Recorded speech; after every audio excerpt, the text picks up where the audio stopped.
ಕುರಿತಾದ ಒಂದು ground report news 18 Kannada ನಡೆಸ್ತಾ ಇದೆ. ನೋಡ್ಕೊಂಬರೋಣ ಬನ್ನಿ.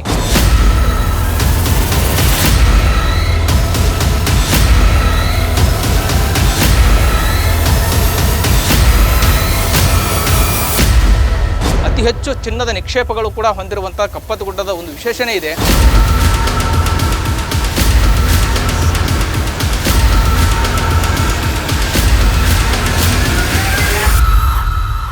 ಕಪ್ಪತ್ತಗುಡ್ಡನೂ ಅದು ಒಂದು ಅದ್ಭುತನ ಇದೆ. ಎಷ್ಟು ಗುಹೆ ಅದಾವ ಅನ್ನೋದು ಯಾರಿಗೂ ಇನ್ನೂವರೆಗೆ ಗೊತ್ತಾಗಿಲ್ಲ. ನಾವು ಇಲ್ಲೇ ಜೀವನ ಮಾಡಾಕತ್ತೀವಿ, ನಮ್ಗಾಗಿ ಗೊತ್ತಿಲ್ಲ ರೀ.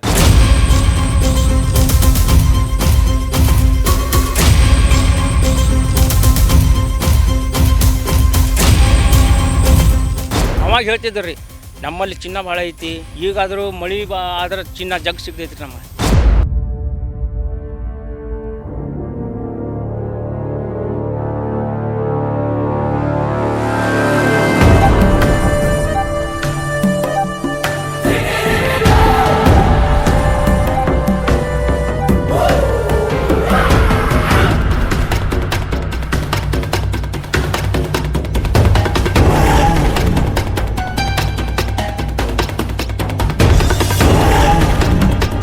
ಎಲ್ಲ ಬದಲಾಯಿತು. ಕ್ಷಣಾರ್ಧದಲ್ಲಿ ಎಲ್ಲವೂ ಬದಲಾಗಿ ಹೋಯಿತು.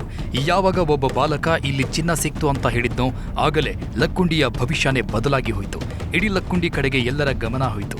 ಲಕ್ಕುಂಡಿ ದೇಶದ ಗಮನ ಸೆಳೀತು. ಪುರಾತತ್ವ ಇಲಾಖೆ ಎಂಟ್ರಿ ಕೊಡ್ತು, ಉತ್ಖನನ ಮಾಡ್ತು. ಚಿನ್ನ ಸಿಗುತ್ತೇನೋ ಅಂತ ದಿನಾಲೂ ನೆಲವನ್ನು ಅಗಿಸೋದಕ್ಕೆ ಶುರು ಮಾಡ್ಕೊಂತು.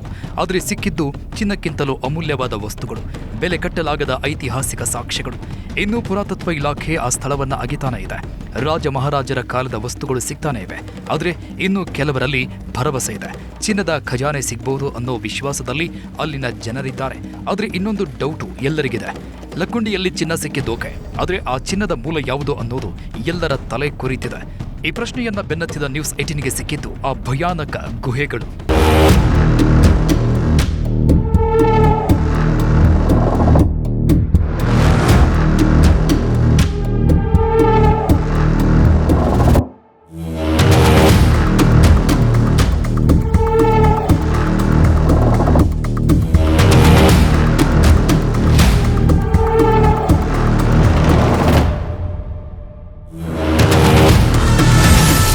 ಅಲ್ಲಿವೆ ನೂರಾರು ನಿಗೂಢ ಗುಹೆಗಳು, ಅಪಾರ ಚಿನ್ನ.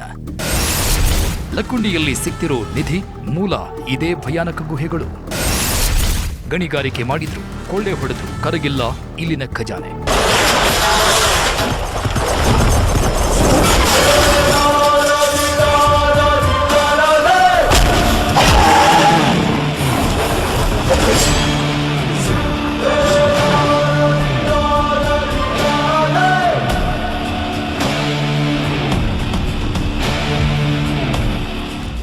ಲಕ್ಕುಂಡಿಯಲ್ಲಿ ಎಲ್ಲೇ ಆಗ್ಲಿ ನೆಲ ಬಗದ್ರೆ ಕೆಲವು ಪ್ರಾಚ್ಯ ವಸ್ತುಗಳು ಕೂಡ ಸಿಗ್ತವೆ. ಅಲ್ಲಲ್ಲಿ ಚಿನ್ನಾಭರಣ ಕೂಡ ಸಿಗುತ್ತೆ. ಅಲ್ಲಿನ ರಾಜರ ಕಾಲದಲ್ಲಿ ಅಡಗಿಸಿಟ್ಟಿದ್ದ ಚಿನ್ನ ಈಗ ಹೊರಗೆ ಬರ್ತಿದೆ. ಇನ್ನು ಎಷ್ಟೋ ಕಡೆ ಚಿನ್ನ ಇದೆಯಂತೆ. ಅಪಾರ ಪ್ರಮಾಣದ ಚಿನ್ನ ಲಕ್ಕುಂಡಿಯ ನೆಲದಲ್ಲಿ ಹುದುಗಿ ಹೋಗಿದೆಯಂತೆ. ರಾಜರು ಮತ್ತು ಆಗಿನ ಕಾಲದ ಜನರು ಹೂತಿಟ್ಟಿರೋ ಚಿನ್ನ ಖಜಾನೆಗಳ ಬಗ್ಗೆ ಹಲವಾರು ಕಥೆಗಳು ಓಡಾಡ್ತಿವೆ. ಅಪಾರ ಚಿನ್ನ ಅಂದ್ರೆ 10 ಕೆಜಿ ಇರ್ಬೋದು, 100 ಕೆಜಿ ಇರ್ಬೋದು. ಆದ್ರೆ ಎಷ್ಟು ಅನ್ನೋದು ಇನ್ನೂ ಯಾರಿಗೂ ಗೊತ್ತಿಲ್ಲ. ಆದರೆ ಅಪಾರ ಚಿನ್ನ ಇದೆ ಅನ್ನೋದನ್ನ ಮಾತ್ರ ಇಲ್ಲಿನ ಜನ ನಂಬ್ತಾರೆ. ಆ ರೀತಿ ನಂಬೋರಿಗೆ ಕಾಡೋ ಪ್ರಶ್ನೆ ಅಂದ್ರೆ ಲಕ್ಕುಂಡಿ ಚಿನ್ನದ ಮೂಲ ಯಾವುದು ಅಂತ. ಲಕ್ಕುಂಡಿಯಲ್ಲಿ ಚಿನ್ನಾಭರಣ ಸಿಗೋದಾದ್ರೆ ಬೇರೆ ಎಲ್ಲೋ ಒಂದು ಕಡೆ ಚಿನ್ನದ ಗಣಿಗಾರಿಕೆ ಮಾಡಲೇಬೇಕಲ್ವಾ? ಅದು ಎಲ್ಲಿ ಅನ್ನೋ ಸಂದೇಹ ಕೆಲವರನ್ನ ಕಾಡ್ತಿದೆ. ಆ ಸಂದೇಹ ಪರಿಹಾರಕ್ಕಾಗಿ ಬೆನ್ನಹತ್ತಿದಾಗ ಸಿಕ್ಕಿರೋದೆ ಸಸ್ಯಕಾಶಿ ಕಪ್ಪತ್ತಗುಡ್ಡ.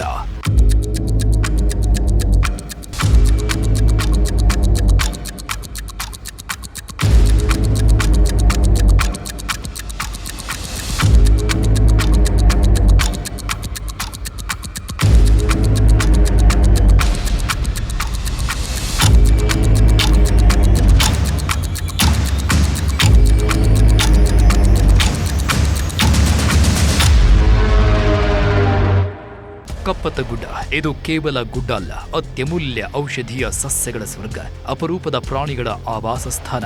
ಎತ್ತ ನೋಡಿದ್ರೂ ಹಚ್ಚ ಹಸಿರಿನ ಹೊದಿಕೆ, ಬಯಲು ಸೀಮೆಯ ಸಹ್ಯಾದ್ರಿ ಅಂತ ಕರೆಸಿಕೊಳ್ಳುವ ಕಪ್ಪತ್ತಗುಡ್ಡ ತನ್ನ ಸೊಬಗಿನಿಂದಲೇ ಎಲ್ಲರನ್ನೂ ಸೆಳೆಯುತ್ತೆ. ಕೆಂಪು ಮಣ್ಣಿನ ಕಪ್ಪತ್ತಗುಡ್ಡದ ಮೇಲೆ ಪ್ರತಿಯೊಂದು ಕಣವು ಒಂದೊಂದು ಅಚ್ಚರಿ ಅಂದ್ರೆ ಖಂಡಿತ ತಪ್ಪಾಗಲ್ಲ. ಸಸ್ಯ ಸಂಪತ್ತಿಗೆ ಹೆಸರುವಾಸಿಯಾಗಿರೋ ಈ ಸ್ಥಳ ಖನಿಜ ಸಂಪತ್ತಿಗೂ ಅಷ್ಟೇ ಫೇಮಸ್. ಇಲ್ಲಿ ಅಪರೂಪದ ಖನಿಜಗಳಿವೆ. ಆ ಅಪರೂಪದ ಖನಿಜಗಳ ಗಣಿಗಾರಿಕೆ ಮಾಡಲು ಕೆಲವರು ಪ್ರಯತ್ನ ಪಡ್ತಾನೇ ಇದ್ದಾರೆ. ಆದರೆ ಪರಿಸರಕ್ಕೆ ಧಕ್ಕೆಯಾಗುತ್ತೆ ಅನ್ನೋ ಕಾರಣಕ್ಕೆ ಇಲ್ಲಿ ಗಣಿಗಾರಿಕೆ ನಿಷೇಧ ಮಾಡಲಾಗಿದೆ. ಆದರೆ ಈಗ ನಿಷೇಧ ಮಾಡಲಾಗಿರೋ ಗಣಿಗಾರಿಕೆಯನ್ನ 100 ವರ್ಷಗಳ ಹಿಂದೆ ನಿಷೇಧ ಮಾಡಿರಲಿಲ್ಲ. ಆಗ ಇಲ್ಲಿಂದಲೇ ಚಿನ್ನ ತೆಗಿತಾ ಇದ್ರಂತೆ. ಕಪ್ಪತ್ತ ಗುಡ್ಡದ ಗುಹೆಗಳಲ್ಲಿ ಮೈನಿಂಗ್ ಮಾಡಿ ಚಿನ್ನ ತೆಗಿತಾ ಇದ್ರಂತೆ ರಾಜ ಮಹಾರಾಜರು.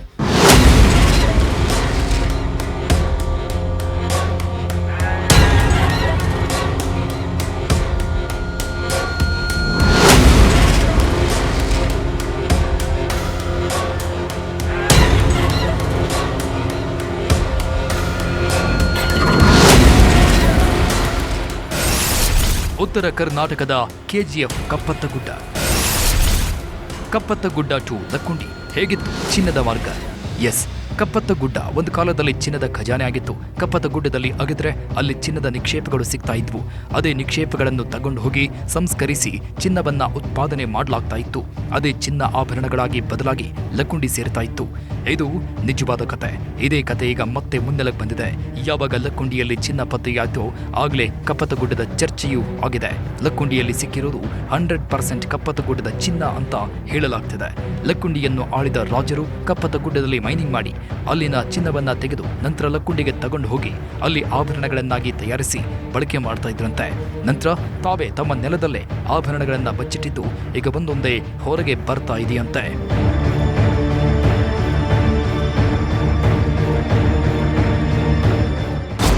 ಲಕ್ಕುಂಡಿ ಲೆಕ್ಕೆಗುಂಡಿ ಅಂತ ಅಲ್ಲಿ ಟಂಕಶಾಲೆ ಇತ್ತು. ನಾಣ್ಯಗಳನ್ನು ತಯಾರು ಮಾಡ್ತಿದ್ರು. ಮತ್ತು ಅಲ್ಲಿ ಬಂಗಾರ ಸಿಕ್ತಿತ್ತು, ನಿಧಿ ಸಿಕ್ತಿತ್ತು. ರಾಜರು ಆಡಿದ್ದ ನಾಡು ಹವಳ, ಮುತ್ತು, ರತ್ನ ಅವೆಲ್ಲ ಸಿಗುವಂಥ ಒಂದು ಸಂಪತ್ಭರಿತವಾದಂಥ ನಗರ ಲಕ್ಕುಂಡಿ. ಆ ನಗರಕ್ಕೆ ಎಲ್ಲ ಈ ಭಾಗದ ಎಲ್ಲ ಖನಿಜ ಸಂಪತ್ತು ಹೋಗ್ತಿತ್ತು ಶುದ್ಧೀಕರಣಕ್ಕೆ. ಸೊ ಹಾಗಾಗಿ ಈ ಕಪ್ಪತ್ತಗುಡ್ಡ ಏನಿದೆಯಲ್ಲ, ಇದು ಅದ್ಭುತವಾದಂಥ ಒಂದು ಖನಿಜ ಸಂಪತ್ತು.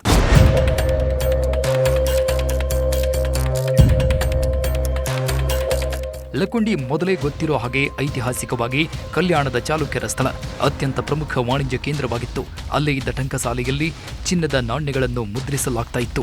ವಾಣಿಜ್ಯ ಕೇಂದ್ರವಾದ ಕಾರಣಕ್ಕೆ ಅಪಾರ ಸಂಪತ್ತು ಕೂಡ ಇಲ್ಲಿತ್ತು. ಆದರೆ ಕಲ್ಯಾಣದ ಚಾಲುಕ್ಯರ ಅಂತ್ಯಕಾಲದಲ್ಲಿ ಇಲ್ಲಿನ ಮನೆಗಳಲ್ಲಿ, ಅರಮನೆಗಳಲ್ಲಿ ಹಾಗೂ ತಮಗಿಷ್ಟ ಬಂದ ಜಾಗದಲ್ಲಿ ಚಿನ್ನವನ್ನು ಹೂತಾಕಿದ್ರು ಅಂತ ಹೇಳಲಾಗ್ತಿದೆ.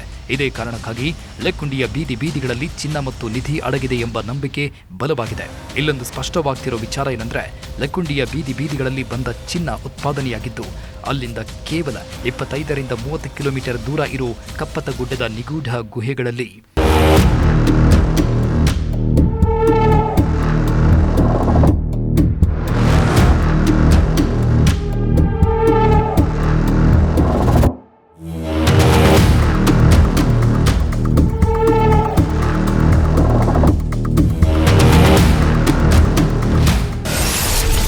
ಕ್ಕೂ ಹೆಚ್ಚು ಗುಹೆಗಳು ನಿಗೂಢ, ಭಯಾನಕ.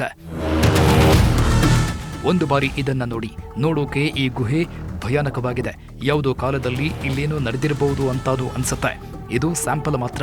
ಆದರೆ ಇಂಥ ಭಯಾನಕ ಗುಹೆಗಳೇ ಇದೇ ಕಪ್ಪತ್ತಗುಡ್ಡದಲ್ಲಿ 100 ಕೆಲವರು ಹೇಳೋ ಪ್ರಕಾರ ಇಲ್ಲಿ ಲೆಕ್ಕಕ್ಕಿಲ್ಲದಷ್ಟು ಗುಹೆಗಳಿವೆಯಂತೆ. ತಾವಿಲ್ಲೇ ವಾಸ ಆಗಿದ್ರೂ ಇಲ್ಲಿರೋ ಗುಹೆಗಳನ್ನ ಲೆಕ್ಕ ಹಾಕೋಕೆ ಸಾಧ್ಯವಾಗಿಲ್ಲ ಅಂತ ಹೇಳ್ಕೊತಿದ್ದಾರೆ ಸ್ಥಳೀಯರು. ಅಯ್ಯೋ, ಅದು ಏನು ಹೇಳ್ತಾರಲ್ರಿ, ಎಷ್ಟನೇ ಅದ್ಭುತ ಇದು ಕಪ್ಪತ್ತಗುಡ್ಡನೂ, ಅದು ಒಂದು ಅದ್ಭುತನ. ಎಷ್ಟು ಗುಹೆ ಅದಾವ ಅನ್ನೋದು ಯಾರಿಗೂ ಇನ್ನೂವರೆಗೆ ಗೊತ್ತಾಗಿಲ್ಲ. ನಾವು ಇಲ್ಲೇ ಜೀವನ ಮಾಡಾಕತ್ತೀವಿ, ನಮ್ಗ ಗೊತ್ತಿಲ್ಲ ರೀ ಅದರದ್ದು. 100 ಗುಹೆ ಅದಾವ್ರಿ. ಒಂದೊಂದು ಗುಹೆ ಕೂಡ ನಿಗೂಢ. ಯಾಕಂತೀರಾ? ಒಂದು ಗುಹೆ ಎಷ್ಟು ಉದ್ದ ಇದೆ ಅನ್ನೋದು ಯಾರಿಗೂ ಗೊತ್ತಿಲ್ಲ. ಯಾರು ಕೂಡ ಒಳಗೆ ಹೋಗೋ ಧೈರ್ಯ ಮಾಡಲೇ ಇಲ್ಲ. ಯಾಕಂದ್ರೆ ಒಂದೊಂದು ಗುಹೆಯ ಉದ್ದ ಕಿಲೋಮೀಟರ್ ಗಟ್ಟಲೆ ಇದೆಯಂತೆ. ಅದರಿಂದ ಒಳಗೆ ಹೋಗೋ ಧೈರ್ಯವನ್ನ ಯಾರೂ ಪ್ರದರ್ಶನ ಮಾಡಲಿಲ್ಲ. ಒಳಗೆ ಹೋದ್ರೆ ಖಂಡಿತ ಅಪಾರ ಚಿನ್ನ ಸಿಗುತ್ತೆ ಅಂತ ಹೇಳ್ತಾ ಇದ್ದಾರೆ ಅಲ್ಲಿನ ಸ್ಥಳೀಯರು.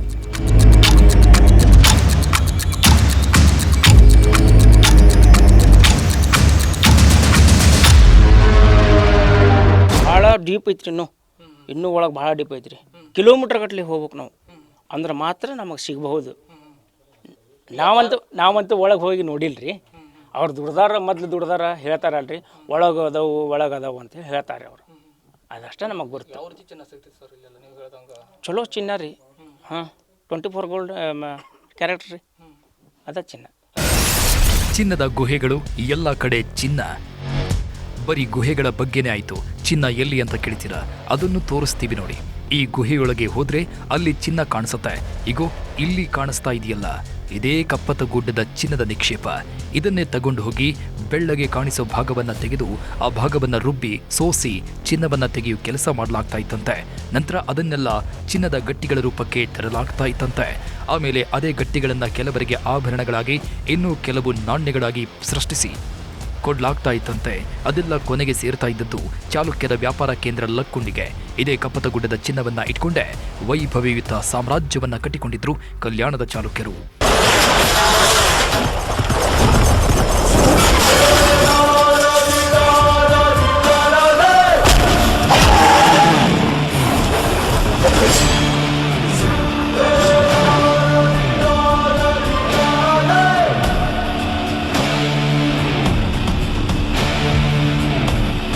ಈ ಮಣ್ಣಿನೊಳಗೆ ವ್ಯವಸ್ಥಿತವಾಗಿ ಚಿನ್ನ ಇದೆ.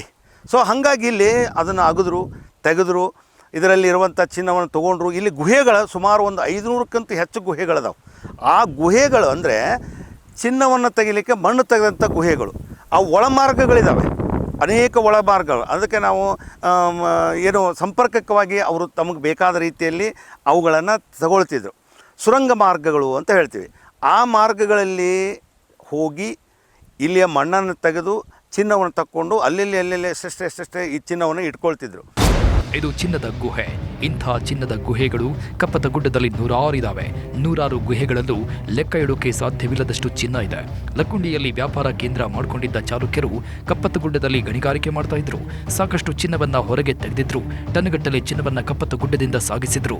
ನಂತರ ಚಿನ್ನದ ಕುಲುಮೆಗಳಲ್ಲಿ ಗಟ್ಟಿಗಳನ್ನಾಗಿ ಪರಿವರ್ತಿಸಿ, ನಂತರ ನಾಣ್ಯಗಳನ್ನಾಗಿ, ಕಿರೀಟಗಳನ್ನಾಗಿ, ಆಭರಣಗಳನ್ನಾಗಿ, ಸಿಂಹಾಸನಗಳನ್ನು ಸೃಷ್ಟಿಸಿದ್ರು.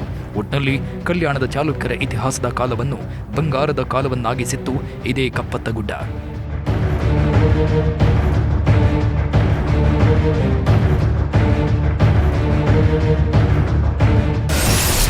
ವಿಜಯನಗರ ಸಾಮ್ರಾಜ್ಯದ ಅರಸರಿಂದಲೂ ಚಿನ್ನಕ್ಕಾಗಿ ಶೋಧ. ಬೀದಿ ಬೀದಿಗಳಲ್ಲಿ ಮಾರಾಟ ಆಗ್ತಾ ಇದ್ದದ್ದು ಇದೇ ಚಿನ್ನವ. ವಿಜಯನಗರ ಸಾಮ್ರಾಜ್ಯ ಅಂದ್ರೆ ಅದು ಚಿನ್ನದ ಯುಗ. ಇದನ್ನು ಹೇಳಿದ್ದು ನಾವಲ್ಲ, ವಿದೇಶಿಗ ಯಾತ್ರಿಕನೊಬ್ಬ ಈ ಮಾತನ್ನು ಹೇಳಿದ್ದ. ಆತನ ಹೆಸರು ಡೊಮಿಂಗೋ ಪೇಸ್. ಪೋರ್ಚುಗೀಸ್ ಪ್ರವಾಸಿಗನಾದ ಆತ ತನ್ನ ಪುಸ್ತಕ Chronicle of the Kings of Vijayanagara ಅನ್ನೋ ಪುಸ್ತಕದಲ್ಲಿ ವಿಜಯನಗರ ಸಾಮ್ರಾಜ್ಯದ ವೈಭವವನ್ನ ಬಿಚ್ಚಿಟ್ಟಿದ್ದ. 1522ರ ಸುಮಾರಿಗೆ ವಿಜಯನಗರಕ್ಕೆ ಭೇಟಿ ಕೊಟ್ಟಿದ್ರು ಡೊಮಿಂಗೋ ಪೇಸ್. ಹಂಪಿಯಲ್ಲಿ ಬೆಲೆ ಬಾಳುವ ಚಿನ್ನ, ವಜ್ರ ಮತ್ತು ರತ್ನಗಳನ್ನು ಬೀದಿ ಬೀದಿಗಳಲ್ಲಿ ಮಾರಾಟ ಮಾಡಲಾಗ್ತಾ ಇತ್ತು ಅಂತ ಹೇಳಿದ್ದಾನೆ. ರಸ್ತೆ ಬದಿಯಲ್ಲಿ ಕೆಜಿ ಲೆಕ್ಕದಲ್ಲಿ ಚಿನ್ನ ಮಾರಾಟ ಮಾಡಲಾಗ್ತಾ ಇತ್ತು ಅಂತ ತನ್ನ ಪುಸ್ತಕದಲ್ಲಿ ಉಲ್ಲೇಖ ಮಾಡಿದ್ದಾನೆ. ಅಂದಹಾಗೆ ವಿಜಯನಗರದ ಬೀದಿಗಳಲ್ಲಿ ಮಾರಾಟವಾಗ್ತಾ ಇದ್ದ ಚಿನ್ನ ಕಪ್ಪತ್ತಗುಡ್ಡದ ಅನ್ನೋ ಅನುಮಾನಗಳಿವೆ. ಇದ್ರೂ ಇರಬಹುದು, ಯಾಕಂದ್ರೆ ಟನ್ಗಟ್ಟಲೆ ಚಿನ್ನವನ್ನ ಕಪ್ಪತ್ತಗುಡ್ಡದಲ್ಲಿ ಗಣಿಗಾರಿಕೆ ಮಾಡಲಾಗ್ತಾ ಇತ್ತು ಅಂತಿದ್ದಾರೆ ಕೆಲವು ಇತಿಹಾಸ ತಜ್ಞರು.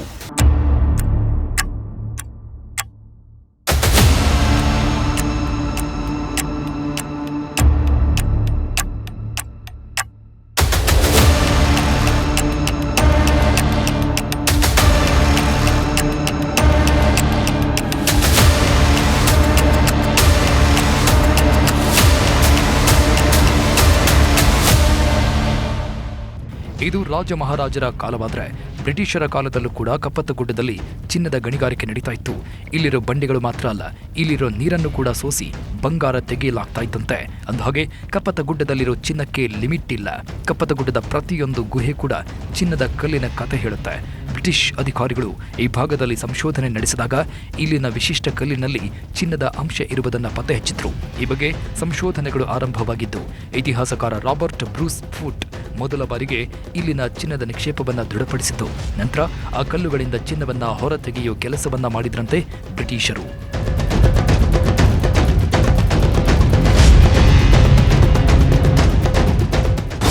ಬ್ರಿಟಿಷರು ಕೂಡ ಇದನ್ನು ಅಗದ್ರು ತೆಗೆದ್ರು, ಇದರಲ್ಲಿರುವಂಥ ಸಂಪತ್ತನ್ನು ತಗೊಂಡ್ರು. ಅಂದರೆ ಇವತ್ತು ಇನ್ನೂ ಎಷ್ಟು ತೆಗೆದ್ರೆ ಏನೇನು ಆಗ್ಬೋದು ಅನ್ನೋದನ್ನು ಸಮರ್ಪಕವಾಗಿ ಸರ್ಕಾರ ಚಿಂತನೆ ಮಾಡುವಂಥ ಅಗತ್ಯತೆ ಇದೆ. ದಕ್ಷಿಣ ಕರ್ನಾಟಕದಲ್ಲಿ ಮೊದಲಿಗೆ ಕೆಜಿಎಫ್ನಲ್ಲಿ ಗಣಿಗಾರಿಕೆ ಮಾಡಿದ ಬ್ರಿಟಿಷರು ಕೊಳ್ಳೆ ಹೊಡೆದ ಚಿನ್ನಕ್ಕೆ ಲೆಕ್ಕನೇ ಇಲ್ಲ. ದಕ್ಷಿಣ ಕರ್ನಾಟಕದಲ್ಲಿ ಕೆಜಿಎಫ್ ಇದ್ರೆ ಉತ್ತರ ಕರ್ನಾಟಕದಲ್ಲಿ ಇದ್ದಿದ್ದು ಇದೇ ಕಪ್ಪತ್ತಗುಡ್ಡವಂತೆ. ಇದೇ ಗುಡ್ಡದ ಗುಹೆಗಳಲ್ಲಿ ಚಿನ್ನ ಕಟ್ಕೊಂಡಿದ್ದ ಅವರೆಲ್ಲ ಇಡೀ ಕಪ್ಪತ್ತ ಗುಡ್ಡವನ್ನ ಸೂರೆ ಮಾಡಿದ್ರು. ಗುಹೆಗಳಲ್ಲಿ ಹೊಕ್ಕು ಚಿನ್ನ ತೆಗೆದು ಹೊರಗೆ ಸಾಗಿಸಿದ್ರು. ದೇಶದ ಜನರ ರಕ್ತ ಹೀರೋದು ಮಾತ್ರವಲ್ಲದೆ ಕಪ್ಪತ್ತ ಗುಡ್ಡದ ಚಿನ್ನವನ್ನು ಹೀರಿದ್ರು.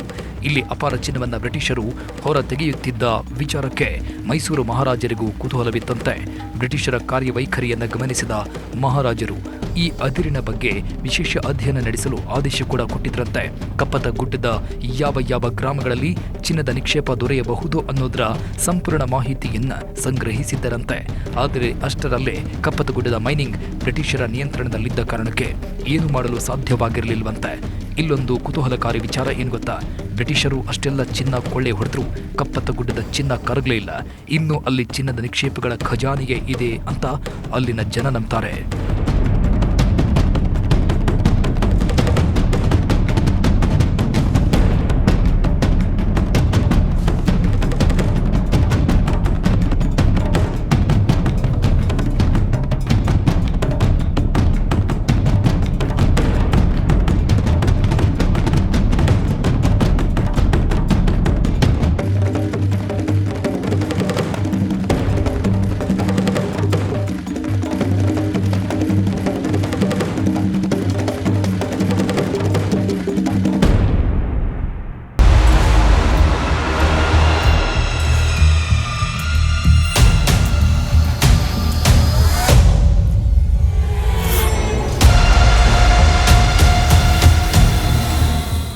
ಕಪ್ಪತ್ತಗುಡ್ಡದಲ್ಲಿ ಚಿನ್ನ ಇದೆಯಾ ಇಲ್ವಾ? ಕಪ್ಪತ್ತಗುಡ್ಡಕ್ಕೆ ಮತ್ತು ಲಕ್ಕುಂಡಿಗೂ ಇರೋ ಲಿಂಕ್ ಏನು?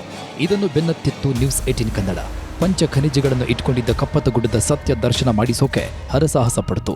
3-4 ಕಿಲೋಮೀಟರ್ ಅರಣ್ಯದಲ್ಲಿ ರೋಚಕ ಪಯಣ ನಡೆಸಿದ ನ್ಯೂಸ್ 18 ಕನ್ನಡ ನಿಗೂಢ ಗುಹೆಗಳ ಹೊಕ್ಕು ಲಕ್ಕುಂಡಿ ಚಿನ್ನ ಮೂಲವನ್ನ ದರ್ಶನ ಮಾಡಿಸಿದೆ.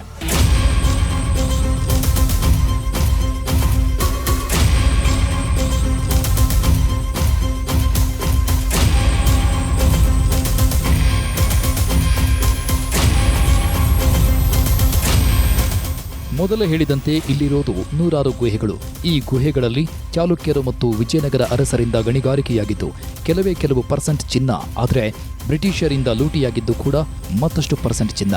ಇಷ್ಟೆಲ್ಲ ಆದರೂ ಇಲ್ಲಿ ಇನ್ನೂ ಅಪಾರ ಸಂಪತ್ತಿದೆಯಂತೆ. ಆದರೂ ಕೆಲವರು ಚಿನ್ನವನ್ನ ಹೊರತೆಗೆಯೋಕೆ ಹೋದ್ರೂ ಸಾಧ್ಯವಾಗಲೇ ಇಲ್ವಂತೆ. ಈ ಬಗ್ಗೆ ಕೆಲವೊಂದು ಕಟ್ಟುಕಥೆಗಳು ಹರಿದಾಡ್ತಿವೆ.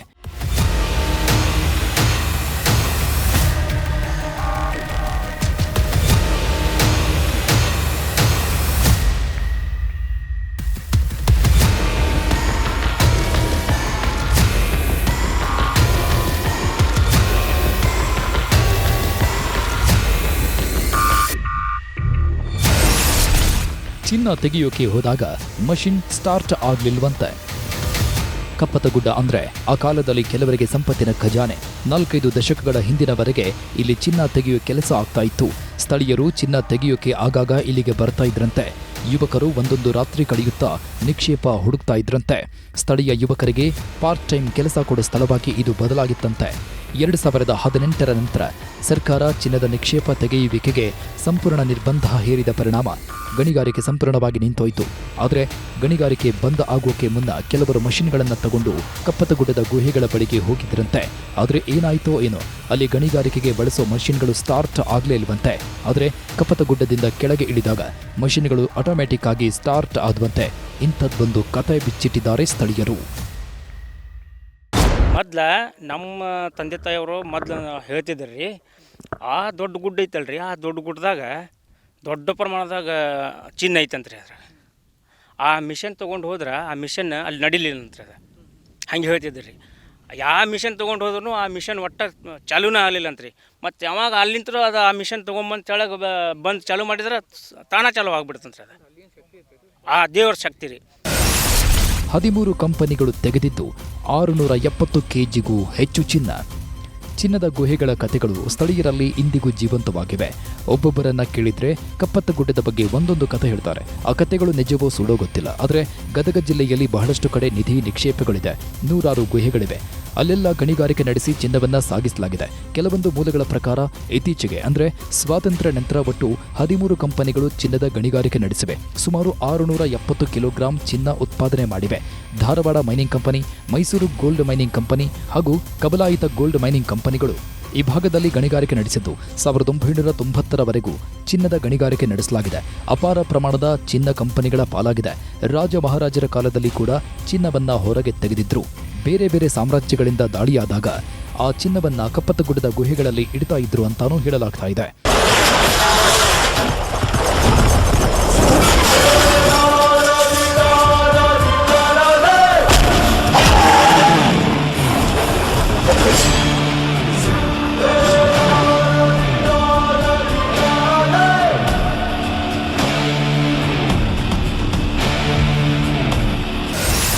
ಕಪ್ಪತ್ತಗುಡ್ಡಕ್ಕೆ ಇತಿಹಾಸದ ಲಿಂಕ್ ಕೊಟ್ಟ ಲಕ್ಕುಂಡಿ. ಕಪ್ಪತ್ತಗುಡ್ಡದ ಚಿನ್ನ ಕೇವಲ ವದಂತಿ ಅಂತ ಅಂದುಕೊಳ್ತಾ ಇದ್ರು. ಆದರೆ ಈ ಕಪ್ಪತ್ತಗುಡ್ಡ ಇತಿಹಾಸದ ಭಾಗ ಕೂಡ ಹೌದು ಅಂತ ಹೇಳ್ತಿದೆ ಲಕ್ಕುಂಡಿ. ರಾಜ್ಯದ ಹಲವಾರು ರಾಜಮನೆತನಗಳು ವೈಭವಯುತವಾಗಿ ಆಳುವುದಕ್ಕೆ ಕಪ್ಪತ್ತಗುಡ್ಡದ ಕೊಡುಗೆ ಕೂಡ ಸಾಕಷ್ಟಿದೆ.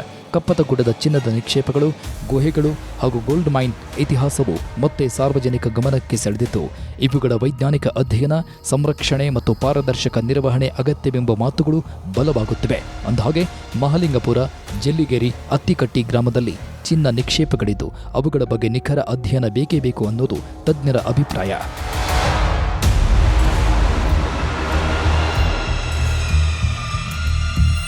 ಕಪ್ಪತ್ತಗುಡ್ಡದಲ್ಲಿ ಗಣಿಗಾರಿಕೆ ನಿಷಿದ್ಧ. ಬ್ರಿಟಿಷ್ ಯುಗದ ಚಿನ್ನದ ಗಣಿಗಾರಿಕೆಯ ಅವಶೇಷಗಳನ್ನು ನೋಡಿದವರು ಬ್ರಿಟಿಷರು ಇನ್ನೇನೂ ಉಳಿಸಿರೋದಕ್ಕೆ ಸಾಧ್ಯನೇ ಇಲ್ಲ ಅಂತಾನು ಹೇಳ್ತಿದ್ದಾರೆ. ಆದರೆ ಇದೆಲ್ಲ ಸುಳ್ಳು ಅನ್ನೋದು ಕೆಲವರ ಅಭಿಪ್ರಾಯ. ಮತ್ತೊಂದು ಕಡೆ ನೋಡೋದಾದ್ರೆ ಕಪ್ಪತ್ತಗುಡ್ಡವನ್ನ ವನ್ಯಜೀವಿ ಧಾಮ ಎಂದು ಘೋಷಣೆ ಮಾಡಿದ ನಂತರವೂ ಗುಡ್ಡದಲ್ಲಿ ಚಿನ್ನದ ಗಣಿಗಾರಿಕೆ ನಡೆಸಲು ಅವಕಾಶ ಕೋರಿ ಕೆಲವರು ಅರ್ಜಿ ಸಲ್ಲಿಸ್ತಾನೆ ಇದ್ದಾರೆ. ಇದು ಪರಿಸರ ಪ್ರೇಮಿಗಳಲ್ಲಿ ಆತಂಕ ಮೂಡಿಸಿದೆ. ಇಷ್ಟೇ ಅಲ್ಲದೆ ಹಳೆ ಗಣಿಗಾರಿಕೆಯ ಸ್ಥಳವನ್ನ ನೋಡೋಕೆ ಪ್ರವಾಸೋದ್ಯಮ ಕೂಡ ಅಭಿವೃದ್ಧಿಪಡಿಸಲಾಗಿದೆ. ಕಪ್ಪತ್ತಗುಡ್ಡದಲ್ಲಿ ಗಣಿಗಾರಿಕೆ ಯಾವ ಥರ ನಡೀತಿತ್ತು ಅನ್ನೋದಕ್ಕೆ ಇವೆಲ್ಲ ಸಾಕ್ಷ್ಯ ಕೊಡ್ತಿವೆ. ಏನೇ ಆಗಿರಲಿ, ಕಪ್ಪತ್ತಗುಡ್ಡ ಮತ್ತು ಲಕ್ಕುಂಡಿಯ ಲಿಂಕ್ ರಿವೀಲ್ ಆಗಿದೆ. ಅಬ್ಬಬ್ಬ ಅಂದ್ರೆ 30 ಕಿಲೋಮೀಟರ್ ದೂರ ಇರೋ ಎರಡೂ ಪ್ರದೇಶಗಳ ನಡುವೆ ಚಿನ್ನದ ಮಾರ್ಗಕ್ಕೆ ಸಾಕ್ಷ್ಯ ಸಿಕ್ಕಿದೆ. ಈಗ ಲಕ್ಕುಂಡಿಯಲ್ಲಿ ಎಷ್ಟೇ ಚಿನ್ನ ಸಿಕ್ಕರೂ ಅದರಲ್ಲಿ ಸ್ವಲ್ಪ ಪಾಲಾದರೂ ಕಪ್ಪತ್ತಗುಡ್ಡದ್ದು ಇದ್ದೇ ಇರುತ್ತೆ ಅನ್ನೋದು ಸತ್ಯ.